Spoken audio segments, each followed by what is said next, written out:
기대 인플레이션을 자극하는 요소 중에 하나가 바로 유가거든요. 그렇죠. 예, 유가가 지금 굉장히 빠른 속도로 빠져서 FOMC 끝나고 나면 최근의 하락은 다시 숨고르기를 할 수도 있을 것 같아요. 그래서 위아래 다 막힌 가두리 장세가 미국 장세인 것 같고요. 시간을 끄는 것으로도 조정이 이루어지는 것이다. 이렇게 표현도 가능할 것 같습니다. 오늘 모신 분은 신한투자증권 강북센터 곽상준 지점장님입니다. 안녕하세요. 네, 안녕하십니까. 네, 오랜만에 뵙는데요. 네. 자, 요즘 참 또 변곡점인 것 같아요. 지난주까지만 해도 연준 파월 의장의 말로 시장이 참 좋았다가 그 전서부터 좋았죠, 사실. 네. 그 차이나런이라고 불리는 외국인의 매수 이런 것들이 이어지면서 상당히 좋은 흐름을 보이다가 요즘은 상당히 또 안 좋아지고 있어요. 네. 그러면서 나오는 이유가 경기 침체에 대한 이야기인데 어떻습니까? 경기 침체 정말로 시장이 크게 흔들릴 만큼 내년에 안 좋아질 거라고 보시나요? 아니면 반대쪽의 얘기도 있으니까 연착륙 한다는 얘기도 있으니까. 네.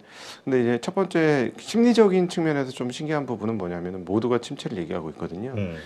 길거리 가다 아무한테나 주식을 조금이라도 하는 사람한테 내년 경기가 어때? 이러면 침체 이렇게 대답을 할 것 같아요. 10명 중에 그렇죠. 9명 정도는. 근데 하나 신기한 게 모두가 침체를 예상할 때 정말 침체가 올까 하는 의문이 하나 있습니다. 그러나 이제 그렇게 모두가 침체를 예상하는 것 중에 하나는 은행 기준으로 봤을 때 뭐 침체가 올 가능성 매우 농후한 거는 사실이죠. 왜냐하면 은행이 우리가 이제 은행이 시장에 세상에 이제 자금을 공급하는 공급원이라는 측면에서 보면 은행들 입장에서 장사할 이유가 없어진 게 그렇죠. 굉장히 큽니다. 물론 이제 저희가 2022년도 한 해 동안에 연준에서 돈을 빼면서 QT를 하고 또 금리를 올리는 과정, 즉 유동성을 빼내는 과정에서 우리가 혹독한 자본시장 하락을 자산시장 하락을 경험을 했는데요. 요 다음 국면은 이제 예대금리 차가 역전이 됐죠. 은행이라는 거는 제조업으로 환산해 보면 원재료는 예금이고 그다음에 상품은 대출이죠. 근데 대출은 보통 장기로 해주고 예금은 단기로 받는데 단기가 모두 장기 금리를 역전을 했습니다.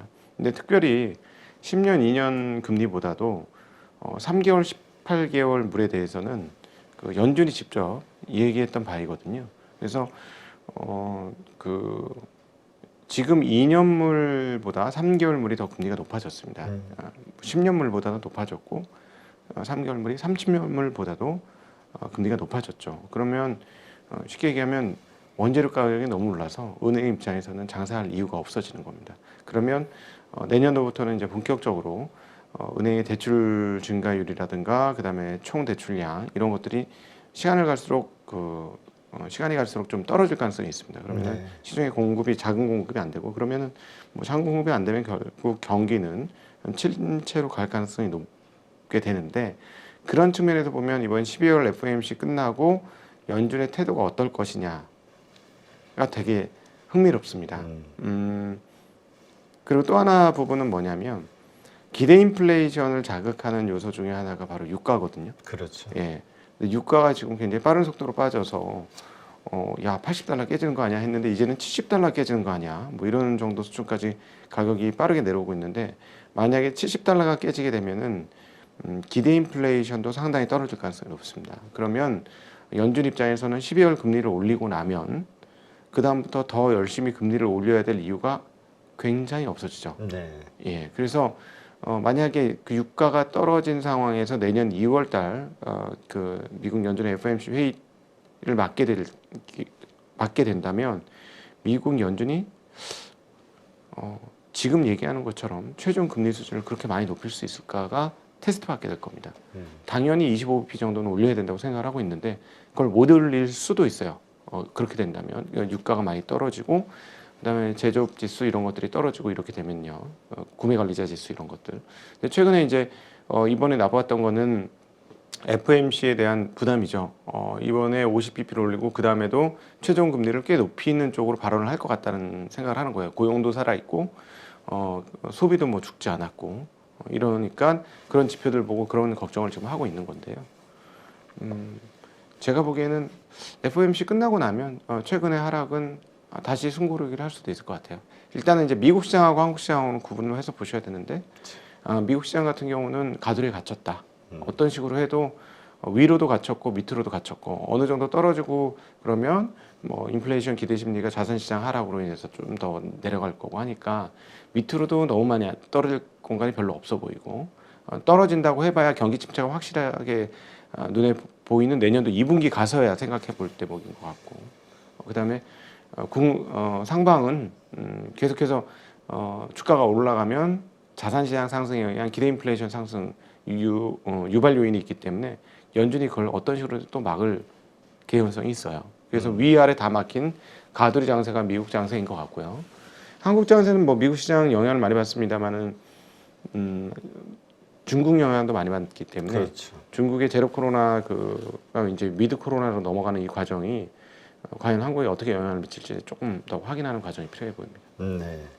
일단 우리가 이제 미국 증시, 미국 경제를 먼저 좀 생각해 보면 그동안 이제 강달러, 킹달러라고 표현을 할 정도로의 그 달러 강세 요인이 됐던 게 다른 나라는 다 힘들어도 미국 경제는 좋았다잖아요. 네. 근데 사실 지난 2분기 올해 3분기 때도 그랬고 뭐 4분기도 그렇습니다만 계속 경기 침체에 대한 그 경고와 그 다음에 그로 인한 어떤 성장률의 저하 이런 것들이 나올 것이다라고 예상했지만 전부 안 좋았잖아요. 네, 그렇죠. 3분기 실적 특정 섹터는 안 좋지만 또 다우에 포함되어 있는 섹터 그런 쪽들은 네. 호황이니까. 예. 그러니까 결국은 이걸 합치면은 미국 경제는 플러스 마이너스 좋아. 네. 이게 되잖아요. 예, 예. 그 경기 침체가 잘 안 와닿는다 이렇게 네. 얘기하는 분들이 있거든요. 당연하죠. 지금은 그러니까 경기 침체는 아닌 거고요. 지금 미국을 경기 침체라고 할 수는 없고 내년도 그래서 제가 말씀드렸듯이 2분기 정도에 가서 시장이 밑으로 빠질지 안 빠질지 한번 고민을 해볼 건데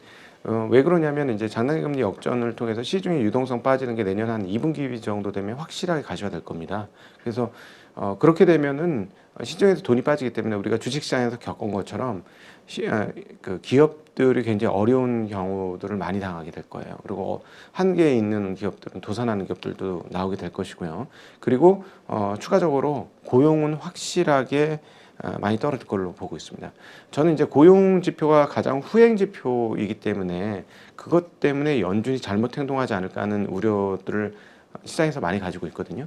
왜냐하면은 그 고용 지표 실업률이 3.7%면 완전 고용 수준인데 이걸 가지고 어떻게 경기가 나쁘다고 하고 과열이 아니라고 할 수 있느냐라고 할 수 있기 때문에 이것만 보고 연준이 금리 결정을 하면 굉장히 금리를 시중에서 견딜 수 있는 시중의 체력에 비해서 굉장히 높이 올릴 수 있다는 거죠. 그러면 소위 말하는 오버킬이라고 하는 그 연준이 과하게 금리를 올려서 경기와 시장을 죽이는 이런 일을 할 수 있는데 고용이 일반적 고용이 제가 보기에는 실업률은 고용 중에서도 후단에 나오는 지표이고요. 고용 중에서 앞단에 나오는 놈들은 지금 확연히 흔들리고 있어요. 그게 이제 지난주에 발표가 됐었던 지표 중에 하나인데 그 크리스마스 챌린저에서 보고하는 그 해직이 아니고 해고 예상 그 지표들이 있거든요. 폭발적으로 늘고 있습니다. 예. 근데 우리는 이제 사전에 이미 들었죠. 뭐 메타라든가 그렇죠. 주요한 업체들, 뭐 최근에 트위터, 뭐 이런 업체들이 대거 그 직원을 해고하고 있다는 뉴스를 들어왔는데 일단 그게 드디어 반영이 되기 시작한 거고, 그다음 또 실업수당 청구자 수를 보면 주간 실업보다는 이거는 뭐 4주 평균 또는 연속 실업수당 청구자 수를 보면 계속해서 우상향하고 있습니다. 그러니까 시간이 지나면 고용에서도 안 좋은 것들이 분명히 발견될 것이다. 그건 뭐 너무나 뻔해 보인다. 근데 이제 이미 현재 미국의 고용 상황들을 보면 고용의 질은 상당히 안 좋아지고 있는 거예요. 그러게요. 그러니까 보면은 우리 보통 서비스직 네. 여기에서 주로 발생하지 그 뭐 전문직이라든가 이런 쪽은 오히려 해고 걱정을 하고 있는 상황이다. 뭐 네. 이런 얘기들이 나오고 있으니까. 맞습니다. 저 앞서 뭐 그 메타라든가 뭐 트위터 좋은 회사죠. 그런 회사 좋은 회사인데 거기서는 이제 대거 그 감원, 뭐 인텔도 그렇고 감원이 굉장히 많았고요. 반면에 저 미국에 이제 이민 노동자들이 지금 많이 줄은 거예요. 트럼프 이후로 뭐 남미나 이런 쪽에서 올라와야 되는. 그러니까 그 서비스직에서는 계속해서 구인 다닙니다. 예. 그리고 코로나를 통해서 65세 이상의 노동자들이 퇴직을 굉장히 많이 했어요. 네. 그러니까는 몇 가지 이유가 있을 텐데 코로나 때문에 아유 나 이렇게 살기 싫어하는 사람도 있을 것이고 코로나 때 또 그러고 재난지원금이나 이런 것들을 많이 받았고 퇴직연금의 가치가 많이 올랐죠. 주가가 올라가면서. 그래서 이제 65세 이상이 상당히 그 노동시장에서 탈출을 했고요. 근데 이게 돌아오질 않고 있어요.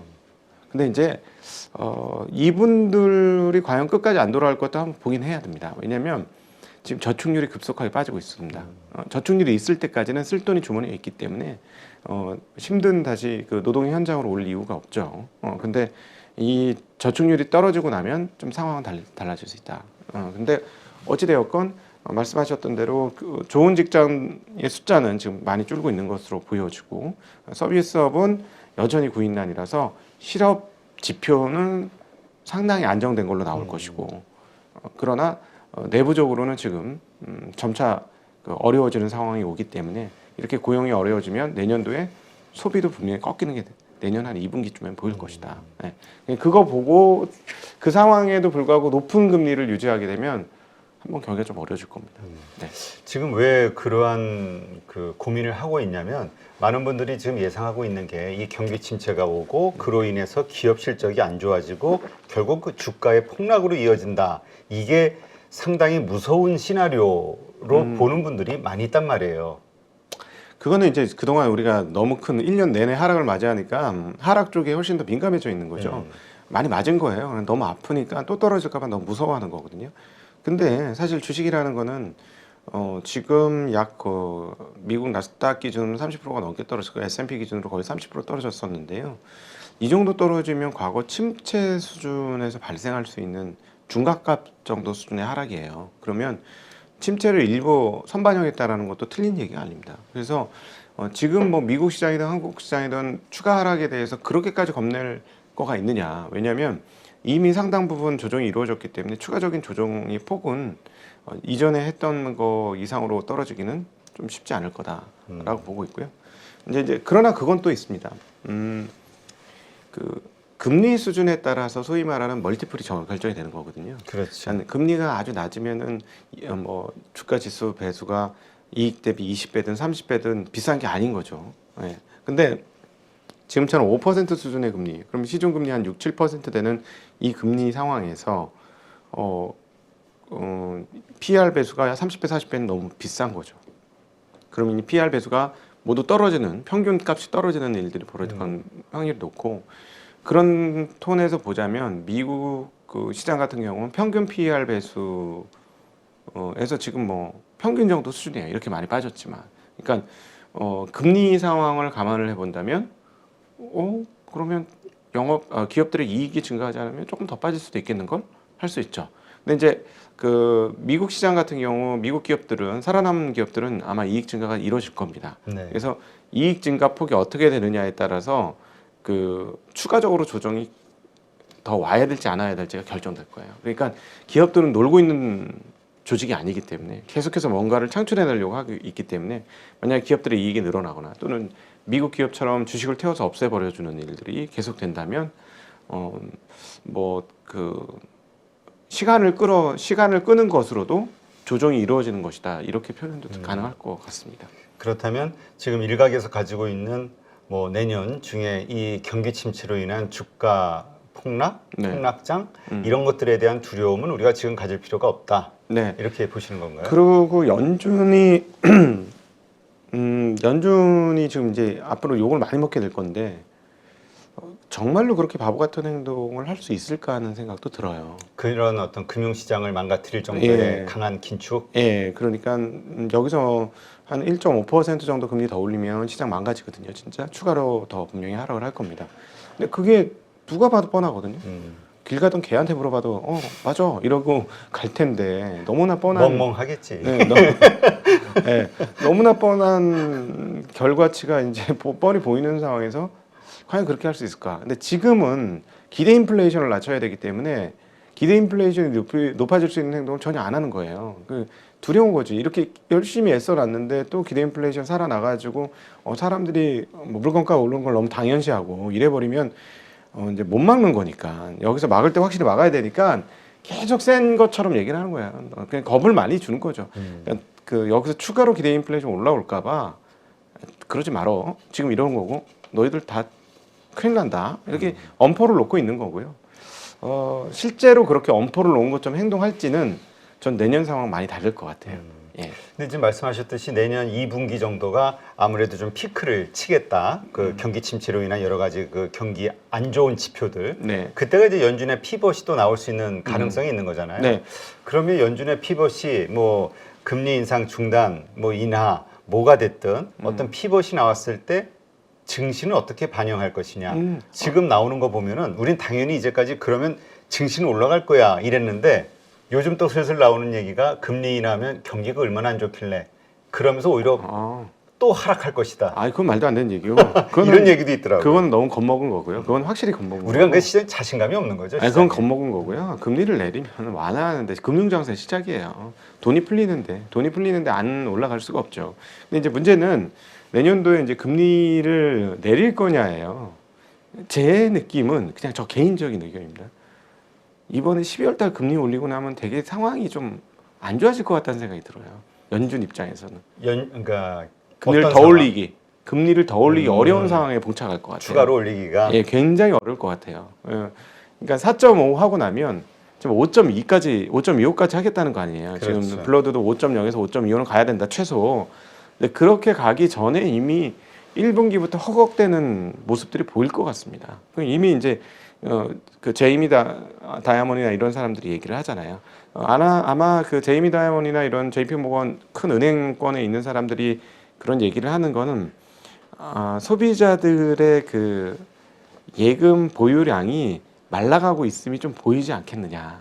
예, 그게 뭔가 포착이 되고 있지 않느냐라는 생각이 들거든요. 그러니까 두 가지인 것 같습니다. 실제로 그렇게 될 가능성이 있어서 얘기하는 것과 함께 연준에 대한 경고죠. 더 이상 더 찍어 누르면 진짜 문제 생겨. 그러니까 요즘 예. 그 월가의 큰 손 아주 유명한 투자가들이 그 계속해서 위험한 얘기를 하잖아요. 내년도 네. 너무 안 좋을 거야. 뭐 어떻게 될 거야. 어쩔 거야. 이게 다 연준을 향한 하나의 협박성 발언일 수도 있다. 그럼요. 충분히 그럴 수도 있죠. 저도 저 같아도 자금 뭐 수십조 운용을 한다면 이런 식으로 하면 정말 큰일 납니다. 이런 얘기를 할 것 같아요. 최근에 대표적인 게 이제 캐시우드 그분께서 좀 세게 발언을 하고 있죠. 근데 제가 보기에는 이제 뭐라고 했어요? 근데 캐시우드가? 경기 침체 확실히 문다. 아, 그리고 연준이 정말 실수하고 있는 것이다.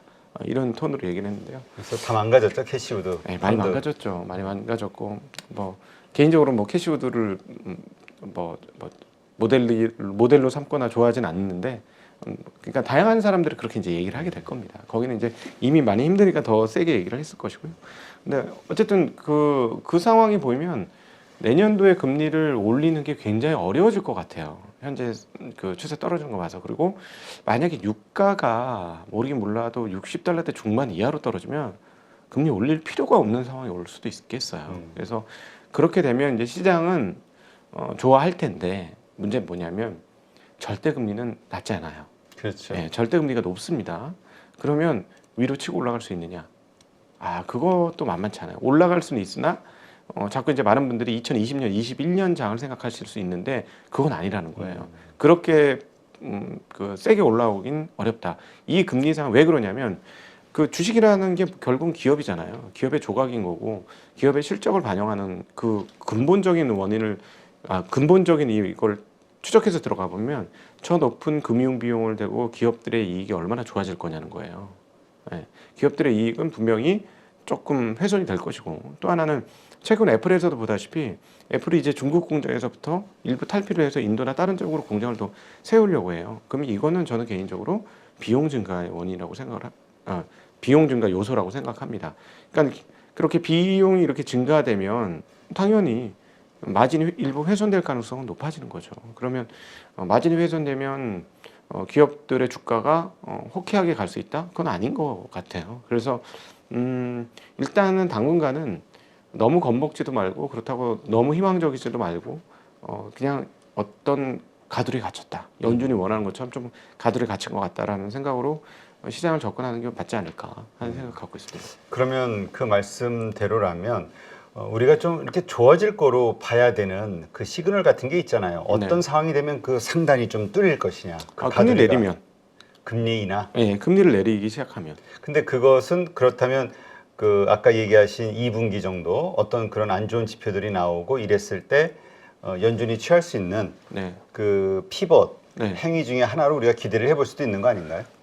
그러니까 그 연준의 금리 수준이 어디까지 올라가느냐에 따라서 2분기든 3분기든 행동이 할 거냐 안 할 거냐 결정될 것 같습니다. 그러니까 저는 지금 오히려 무슨 생각을 하냐면 끝까지 못 올리겠구나. 원하는 데까지 못 올려서 옆으로 끌겠구나라고 보여집니다. 그게 뭐 4.75가 됐던 5.0이 됐던 5%가 넘기기가 되게 쉽지 않을 것 같고요. 그래서 그 상황에서 금리를 안 올리고 기다릴 거예요. 그러다가 소위 말하는 지금 중국처럼 딱 중국이 그런데 디플레 가능성이 눈에 보이는 순간 금리를 내리기 시작할 건데요. 그 디플레 가능성이 오지 않으면 그냥 금리를 올린 상태에서 더 이상 올리지도 못하고 4%대 얼마에서 쭉 끌어갈 수도 있지 않겠느냐. 예. 근데 이제 5% 올리면 실질적으로 약간의 타격은 받을 수 있다. 근데 이제 시장은 일부 반영은 하고 있습니다만, 그리고 이제 그 시나리오 몇 개를 짜놓으실 필요가 있을 것 같아요. 이렇게 금리를 많이 못 올릴 수 있다라는 시나리오 하나 하고, 근데 정말로 얘네들이 미친 듯이 금리를 올렸다. 뭐 5% 정도면 시장이 받아낼 겁니다. 근데 5.25% 이상이면 시장이 한 차례 충격을 받을 거예요. 그러니까 요즘 빠지고 있는 이유 뭐 불분명하긴 하지만 그 중에 하나 나오는 게 뭐 이번에 12월 달에 빅스텝 0.5 올리고 다음번 FOMC에서 또 0.5 올리는 거, 그러니까 2연속 올리는 거 아니냐 이 걱정으로 또 빠지는 이유를 얘기하는 뭐 언론들도 있더라고요. 당연히 그렇게 올리면 충격을 받죠. 그렇죠. 근데 이제 그렇게 올릴 수 있느냐는 정황적인 상황들을 봐야 되는데 가장 큰 요소 중에 하나인 유가가 떨어졌고요. 예. 그리고 이제 채권 시장은 뭐 경기 침체가 거의 확실하고 있어요. 지금 장기물 금리가 지나치게 많이 빠지고 있습니다. 제가 보기에는 요새 계속 급락, 국채 금리 급락 이 얘기가 계속 나와요. 뉴스 헤드라인에. 예, 국채 그건 즉 채권 가격이 올랐다는 얘기고 채권 가격이 오른다는 건 경기를 별로 안 좋게 보는 거예요. 금리가 더 낮아질 거라고 생각하기 때문에 이러는 건데 제가 보기에는 조금 오버하고 있는 것 같습니다. 채권 시장이 미국 채권 시장 기준입니다. 미국 채권 시장이 국채 시장 기준으로 보면 연준의 기준 금리를 감안했을 때 이 정도까지 금리가 내려가는 거는 너무 강하게 침체를 확신하고 있다. 미국의 채권 시장이. 예. 그래서 이건 조금 오버한 것 같다라는 느낌이 저는 개인적으로 좀 들고요. 근데 어찌 되었건 채권 시장은 좀 안정이 되어 있는 거예요. 예, 지금 미국 채권 시장은 그렇고 연준이 만약에 5.25%까지 올리는 이런 상황을 발생시킨다면 시장은 지금 느끼는 것처럼 망가질 수 있을 거예요. 개인적으로 그렇게 보는데 그 자체까지 하기가 쉽지 않을 거다. 예. 아까 얘기하신 그런 여러 현상들 때문에. 네, 그리고 무엇보다 유가가 저도 깜짝 놀랄 정도 지금 많이 빠졌거든요. 그렇죠, 많이 빠지고 있죠. 72달러 때까지 지금 떨어졌으니까요.